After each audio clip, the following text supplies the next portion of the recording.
Hi, and welcome back to Codex. Our speaker today is Jonathan Smith from Iowa State. Professor Smith is an expert in non-associative algebra and its applications. Today, he will tell us about codes, errors, and loops. Please take it away, Jonathan. Okay, thank you very much, and thanks for the opportunity to speak on Codex. Yes, so the codes I'm going to be talking about are error-correcting codes. In the sense, going back to Bose, his wonderful paper, Error-Correcting Codes, was the title, I think, just IN. For those of you not so familiar with these, let me show you one of these things. So if you don't trust streaming, that all your favorite movies are going to disappear. Perhaps you've seen some of these. And the kind of technology we're talking about, old-timey technology here, is very useful for enabling those things to give a very good reproduction. But as it happens also, these things are getting a second life now with quantum computers. The current quantum computer technology is very noisy, very unsatisfactory, and they would barely work except that so-called stabilizer codes that are very close to these error-correcting codes are actually able to take out a lot of the noise for long enough so that you can actually do some calculations. But we're going to be looking at codes from a more general point of view. Normally, people have thought about constructing these codes using field theory. And in a lot of the algebra textbooks, it's kind of a standard application of field theory. Also, there are versions using algebraic geometry, but I never found those very satisfactory because the fields always had to be of characteristic at least 47, and the fields I had were always characteristic 2 or 3. Anyway, the way we're going to do codes is just based on abelian groups. So let me introduce the abstract setting here, and we'll see a little bit of what's going on there, and then get to the error-correcting codes later as one of the applications of these abstract codes. So we're going to have an abelian group. Typical abelian group to think of might be Z2 to the power n, where n could be some large number. So there you could think of the elements of this abelian group as words, as binary strings of that length, n. And then we have a component-wise addition structure on there. That's one example to think about as we go through this, and one example we'll actually be using later on, and we'll get to some other abelian groups. But this is really completely general for any abelian group at the moment. So in the sense of having this bit string interpretation in mind, we'll call the elements, we'll call the group a channel, and the elements words or received words. And the idea is that the reader reading the CD disk or getting a message from Mars, from a lander on Mars that's sending back its photographs, those are probably corrupted on the way. So how can we make sure that we get a good, crisp image coming out of this? So the trick is to use redundancy. So the only words that we actually use for sending information are taken from a subset, cap K, of the channel A, the abelian group A. So the elements there of K we'll call code words. And then we have a model of the kind of noise that's going on. So we have a subset cap B of A, which we call the ball or error set. And the elements are errors. So the traditional coding scheme is that the spacecraft on Mars sends out a word K from the code. It gets distorted, knocked about on the way to the receiver, So the receiver gets a general version, some other general element of the abelian group A, not necessarily a code word. And then we have to have a coding scheme that will sort out what the error is that occurred. That's going to be from our ball or error set. These are sort of the most probable errors based on the statistics of the channel. And then we can subtract that error from the received word in order to get the code word. That's sort of the general setup of how this works. Mathematically, we're going to think about a restricted addition nabla from K cross B to A that's going to take a pair consisting of a code word K and error B and send that to K plus B. That is declared to be a set isomorphism in the general scheme that we're setting up. And the inverse of this nabla, restricted addition, is written as delta. Delta stands for decoding. So it takes a received word X and breaks it up into the two component parts, X delta and X epsilon. X delta is in K, so it is the code word to which the received word is decoded, and X epsilon is the error that is supposed to have happened to this code word on its way from Mars to Earth. So X epsilon is the error associated with the word. Okay, so delta and nabla are mutually inverse. They give us this set isomorphism.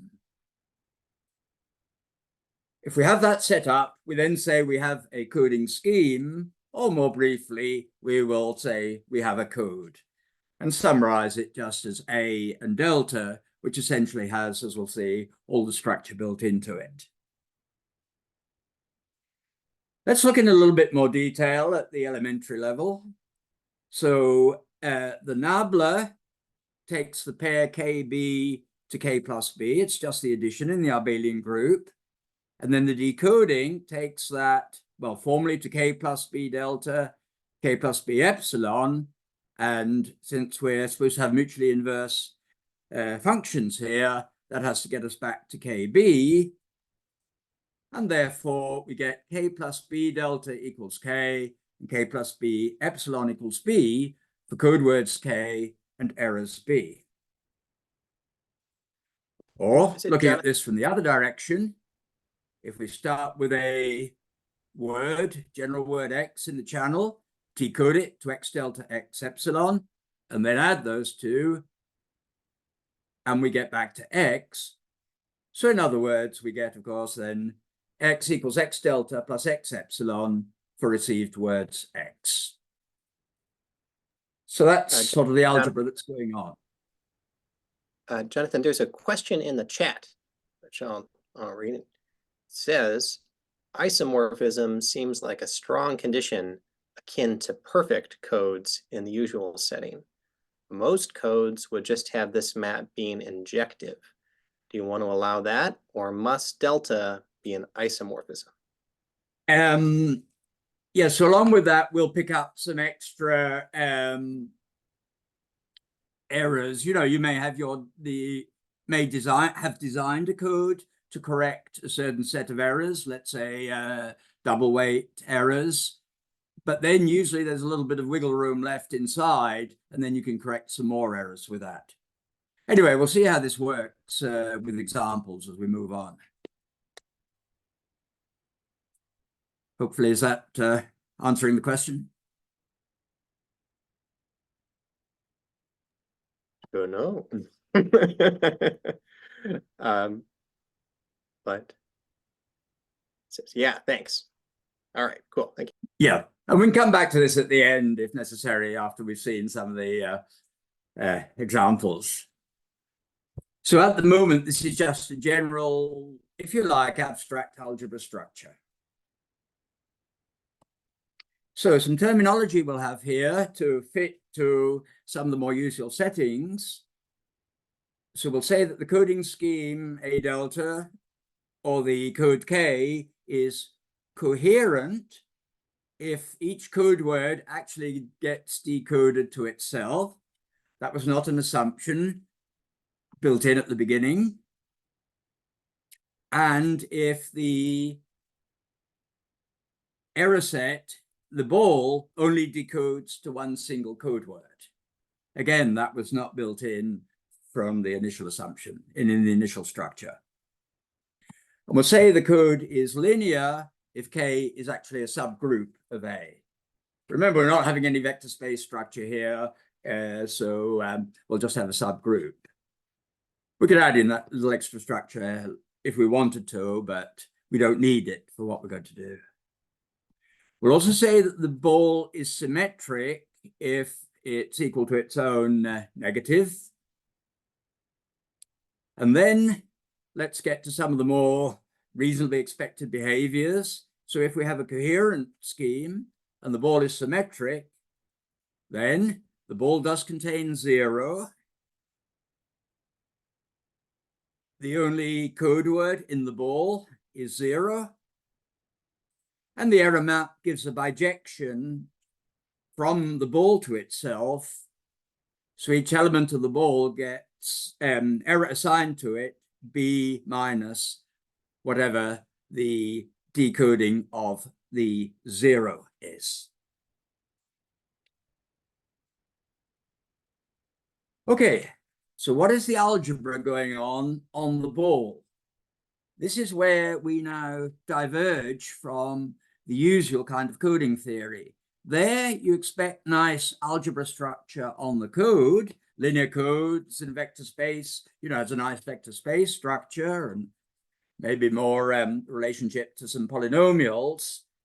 But at the moment, the ball is just some funny set inside this abelian group. So we're going to define algebra structure on there. And ultimately, this is our main focus, the main focus of this approach. Rather than thinking about the codes, we want to think about the errors and get everything out of the algebra structure on the ball. So for each natural number m, we can define an Emery operation mu upper m on the ball by, and we'll use just the, you won't need this much, but we'll use this reverse Polish notation. So the collection of ball elements, B1 through Bm, under mu, they get sent to the error associated with the sum of those elements of the error set. For m equals 2, so we have a more user-friendly notation, we'll just write B1, B2, mu2 to be B1 star B2. That's the notation we'll be focusing on. And that is a commutative binary multiplication on B, not guaranteed to be associative or anything like that.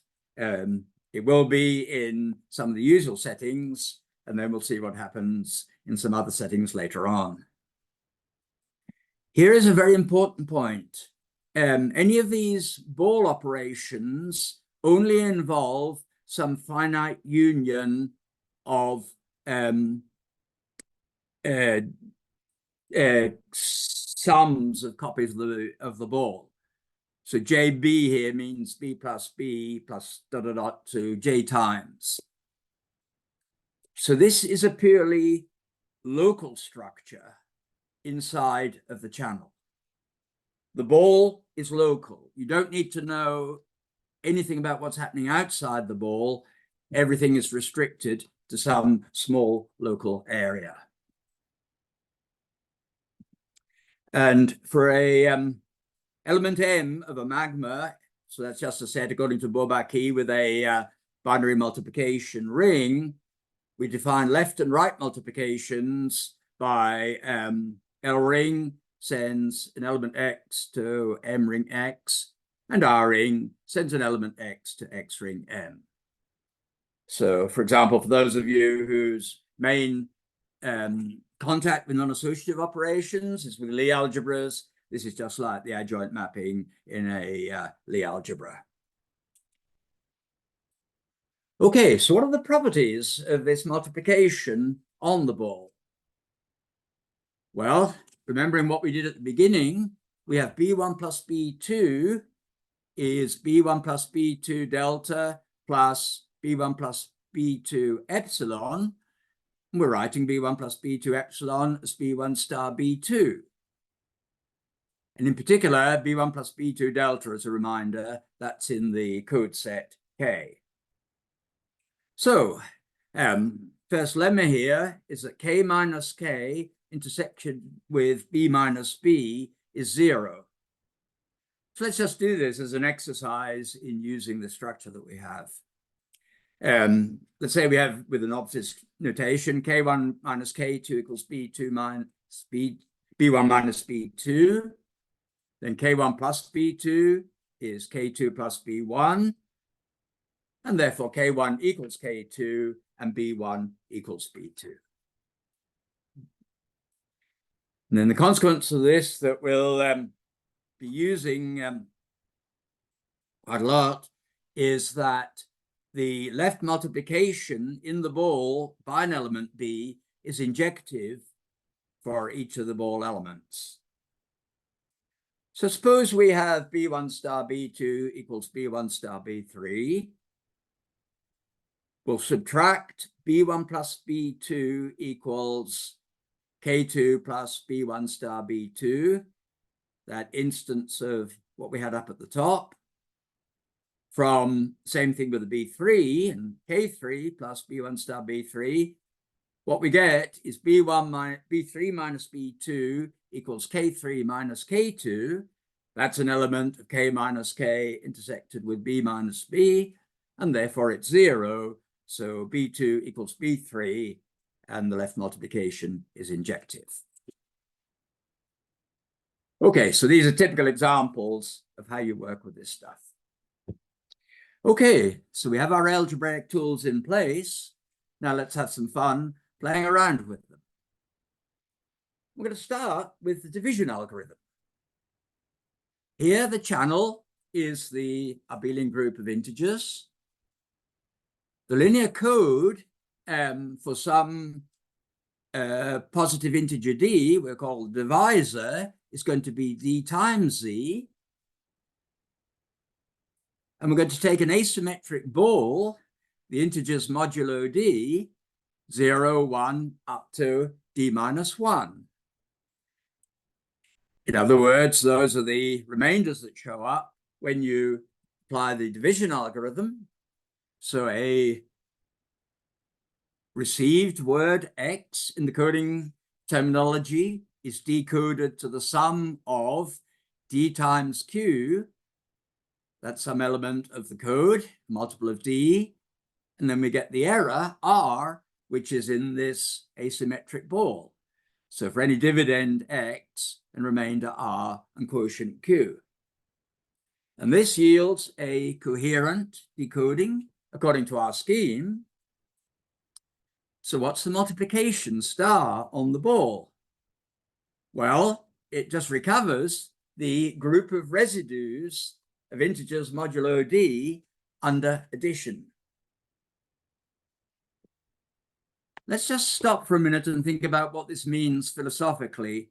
Normally, when you define the integers modulo d, it's a set of cosets of all the subgroup, and that is definitely a non-local structure because you have to imagine these cosets as extending in an infinite direction either way.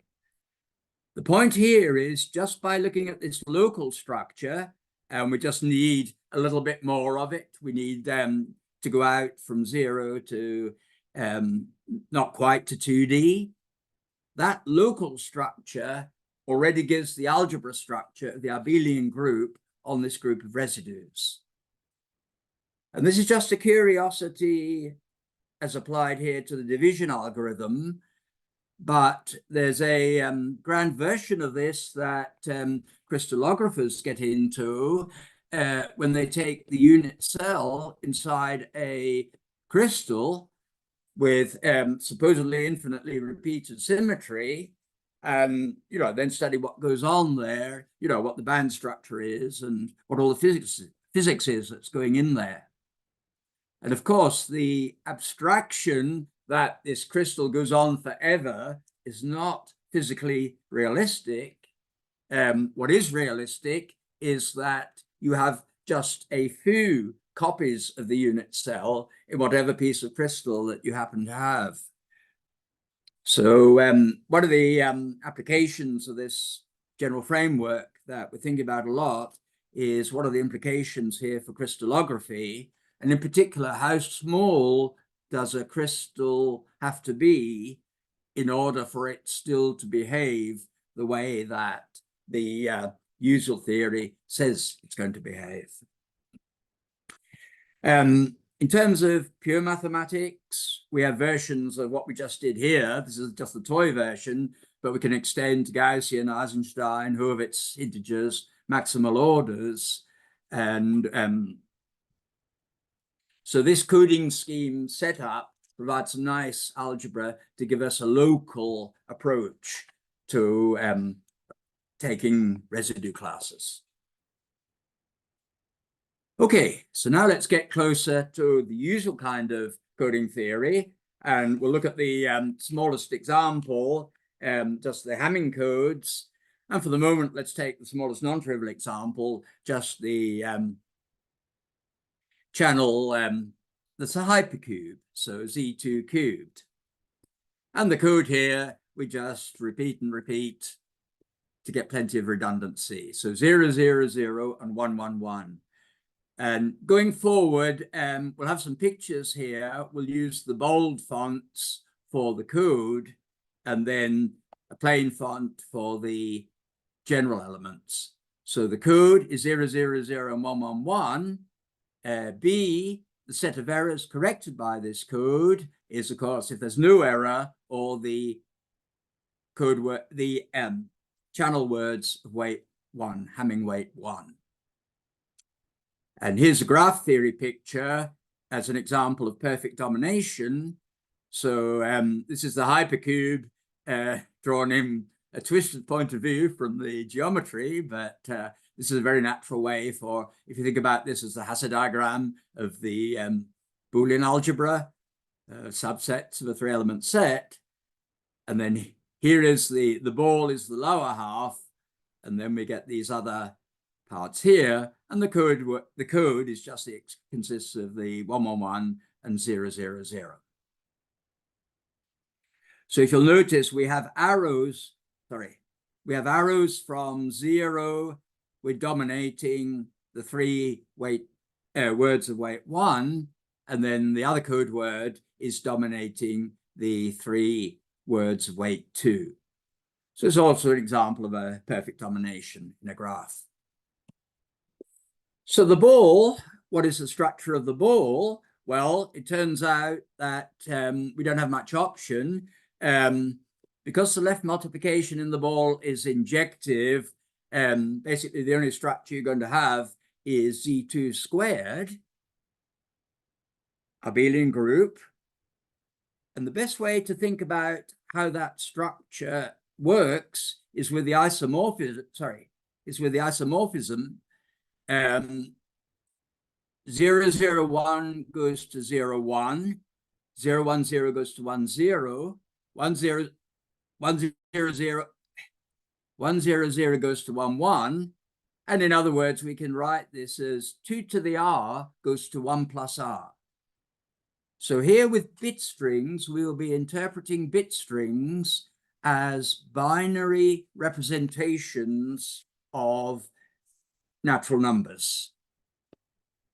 So our description of this isomorphism that we have is that 2 to the r gets sent to 1 plus r.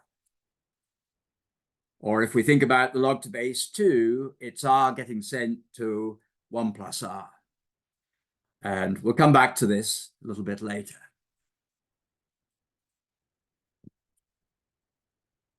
Now, I do want to talk about the local duality of linear codes. There's a global duality in the usual approach to coding theory. But as we've seen, we're now focusing on the ball and trying to do everything locally. And it's very nice to know that there's a local version of duality that goes with this.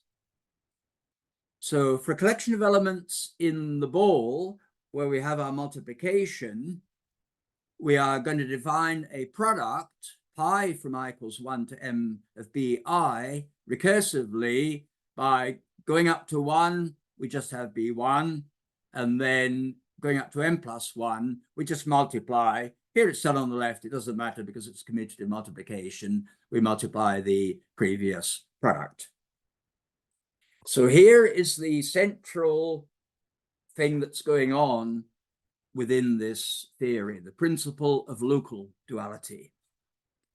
If K is a coherent linear code, or the scheme is coherent and linear, B is symmetric, and B spans the channel, and that's exactly what happened with our Hamming code example that we had, then B star is an abelian group,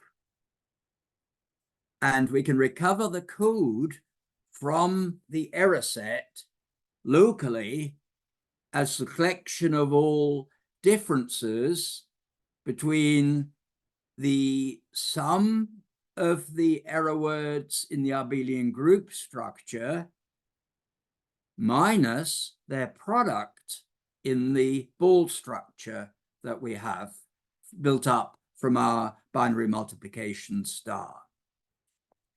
So in other words, if you know the algebra structure on the ball inside your channel, that's enough for you to be able to recover your code. You can recover the code just from this local structure that's on the ball.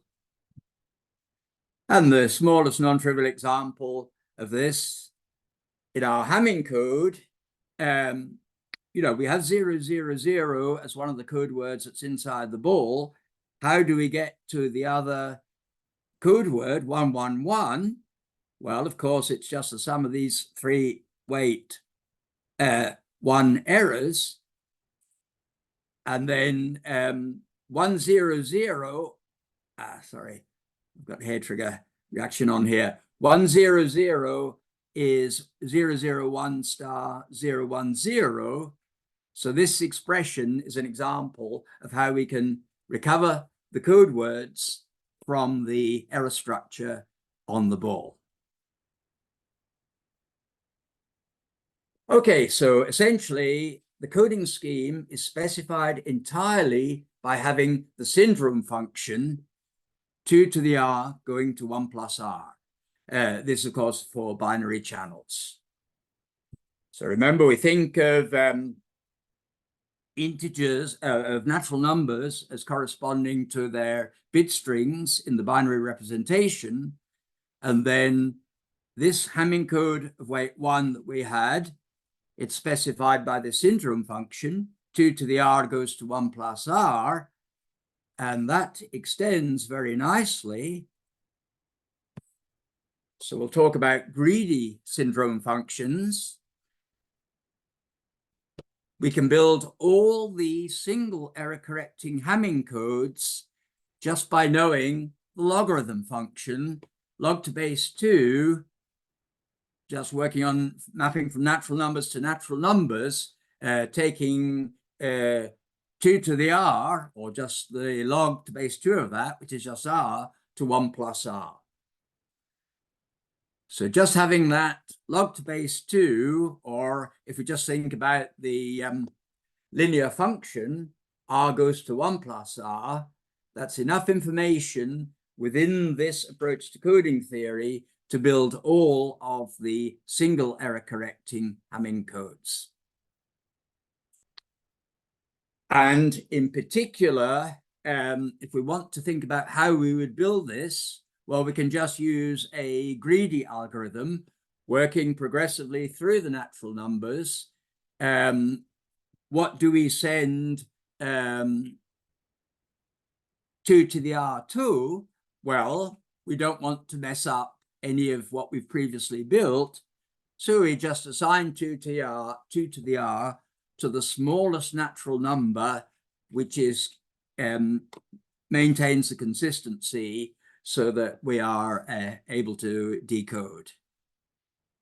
Very simple, greedy algorithm builds all of those. And it's perhaps not so surprising with the single error correcting code, but let's think about the double error correcting code. So again, I'm going to show you a graph of the syndrome function. It's going to be the graph of a function from the natural numbers to the natural numbers. So on the x-axis, we'll have the logarithm of the 2 to the r's, of the power of 2's that we have. So there'll just be the natural numbers all appearing there.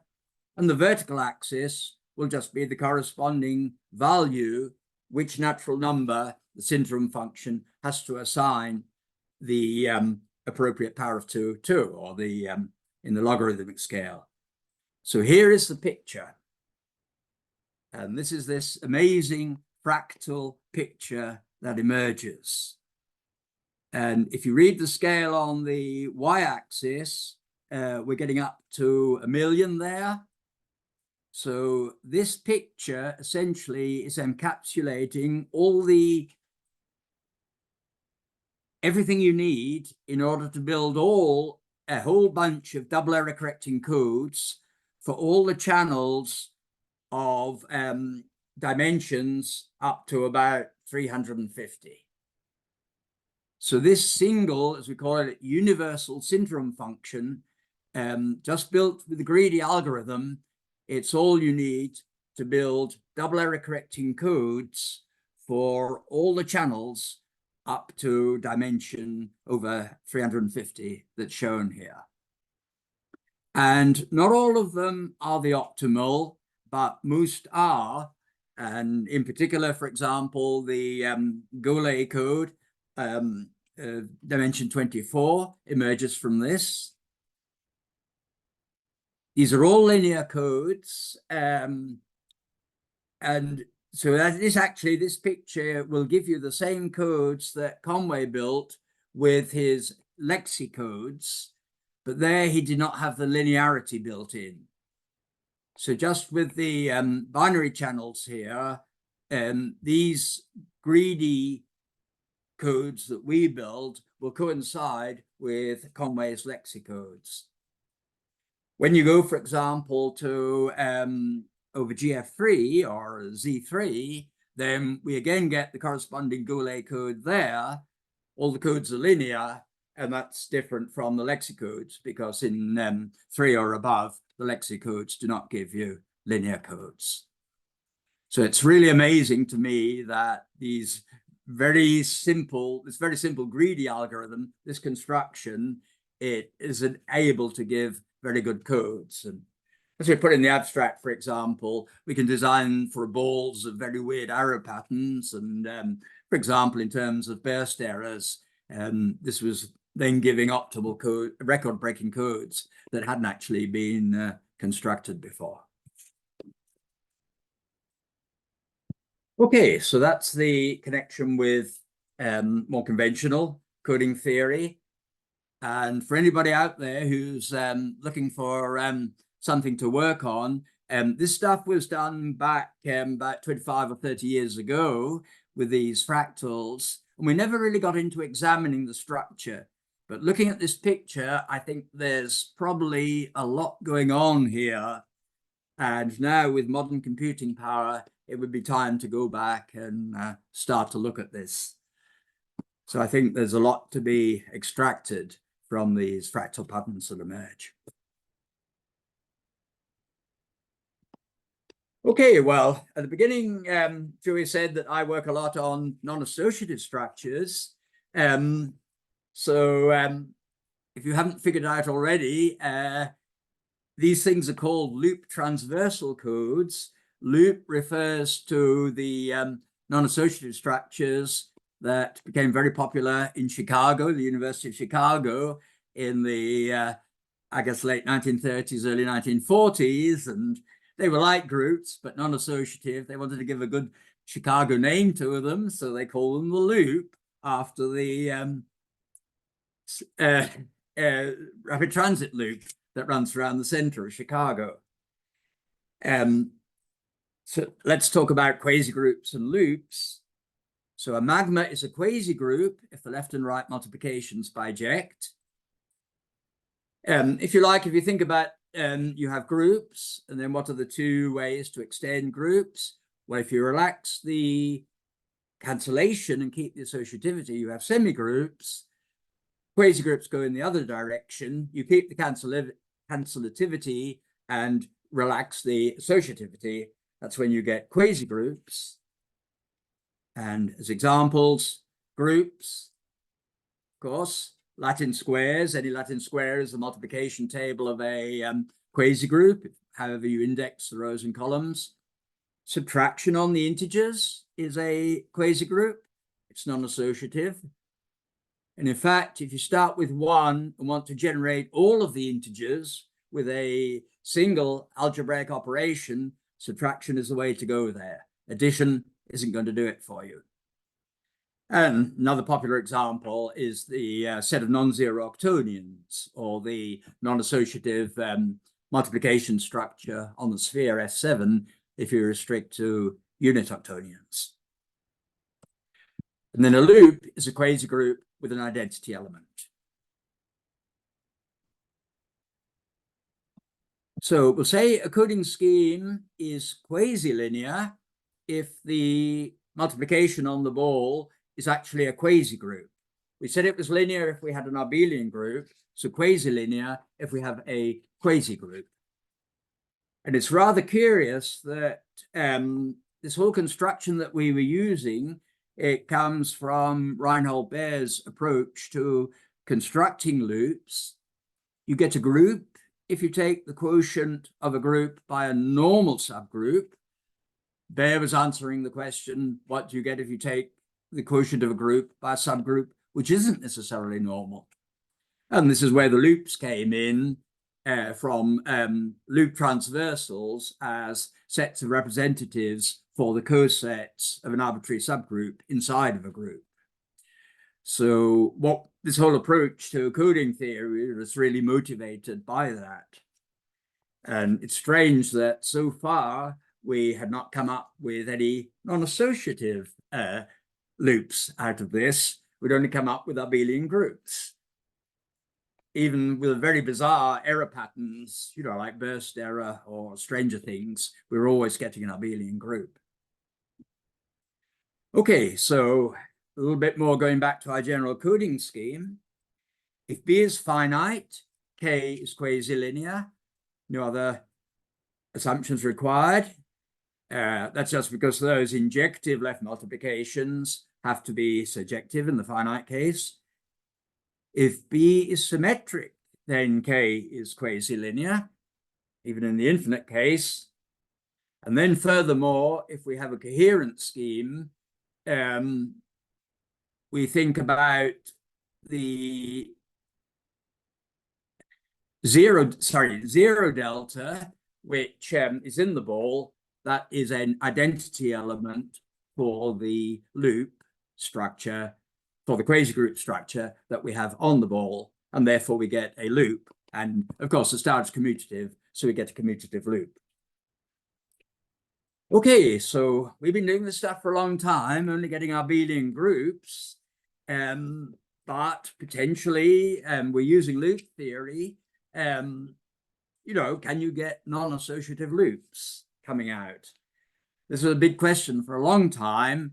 The final part of the talk here will show how we do indeed get commutative loops that are not associative out of this, and they arise in a very natural setting in graph theory from nonlinear perfect codes in circulants in connection with graph domination. So you already saw back when we did the Hamming code picture that we had a perfect domination in that graph, in the hypercube. Here we're going to be looking at circulant graphs. So let's consider the cycle C6. or the circulant C6, 1. So 1 is the so-called jump number there. So we just think of the integers modulo 6 with the abelian group structure, and we have an edge connecting two of those if they differ by 1. And here's the picture. Okay, so we like to use pluses and minuses on the residues. As I mentioned to you, the convention will be that the bold numbers showing up form the code. So here we have 0 and 3, and that is a nice code in there that's describing perfect domination of the circulant. In other words, this is like a just a single error correcting. So the single error is just adding or subtracting 1 from one of these elements in the group of residues modulo 6. Okay, well, what's the structure on the ball here? That's going to be an abelian group. That doesn't give us our non-associativity. So what we're going to do is go to something a little bit bigger. We are going to think of these cycle points on C6 as going on at a macroscopic scale. And now we want to enlarge or give some structure to the vertices in C6. We will split them into 2. And formally, the graph we're going to get is the wreath product of K2 with C6. So usual in wreath products, in groups or graphs or wherever, the have a microscopic scale where we have the K2, so that's just an edge with the 2 points, and then the macroscopic scale where you just think of the ellipses or ovoids there as points, and that just gets us back to the C6. Okay, that's the graph theory construction with the wreath product. We get all the possible connections between the microscopic structures at any 2 points that are connected on the macroscopic scale. So that's the graph you're seeing here. And it's actually a circulant on the set of integers modulo 12 with jump numbers 1, 5, and 6. So that's what we have marked in this picture. And here we're going to take 6 and 3, those are the bolded ones, as the dominating set, perfect domination there. So once you move away from those 2 code points, all the other points are at the end of an arrow, the head of an arrow that originated from a code point. So we have a coding scheme here. We know what the ball is. Let's see what the ball structure is, the multiplication is. So in order to do that, we need to know how errors are assigned to code words. So the table across the top gives you all the, how errors are assigned to received words. So there are all the received words listed, the integers modulo 12. And then underneath are the errors associated with those. And a typical example that's worked out there, if we think about 4, and I'm hesitating to move my cursor, let's go there to 4. So it decodes to 3. So the error is 1, 4 equals 3 plus 1. So that's saying that 4 delta is 3 and 4 epsilon is 1. And if you look up at the table at the top, you see that 1 is recorded as the epsilon associated with 4. Okay, so let's forget the picture now. The table summarizes the key points we need to know from it. And then there is the table, the multiplication table for the structure on the ball. So 6 minus 5 minus 1, 0, 1, 5, the column headers, and then the row headers over on the left And then inside is the Latin square that gives us the multiplication table of this quasi-group. Well, it's a loop because the identity element is what 0 decodes to. And you remember 0 and 6 were together in their little microscopic K2. So 0 decodes to 6.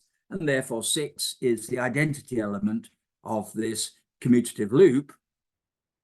And the final question is this a very twisted version of a group of order 6, abelian group of order 6, or is it really non-associative? Well, let's see.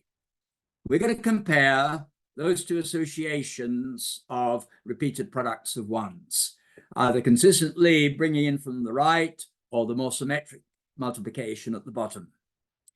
Okay, so a lot of table lookup here. First step, 1 star 1 from the table is -1 down in the bottom right there. That's all you need for that step. -1 times 6 is -1. That's over on the left. And then -1 times -1 in the middle there is -5. And that's not equal to 1, which is 6 star 1. Therefore, indeed, we have been able to find a coding setup where we get a generally non-associative structure on the ball. Okay, well, thank you for your attention, and I'll show the literature here. And it's this last paper up at the top. I'll just move Joey out of the way there so you can see the full reference there. So a lot of what I've talked about is actually available open access on that top reference on the DOI there. But the other paper, the other stuff, a lot of this I've got posted on my website as well. Okay, thank you.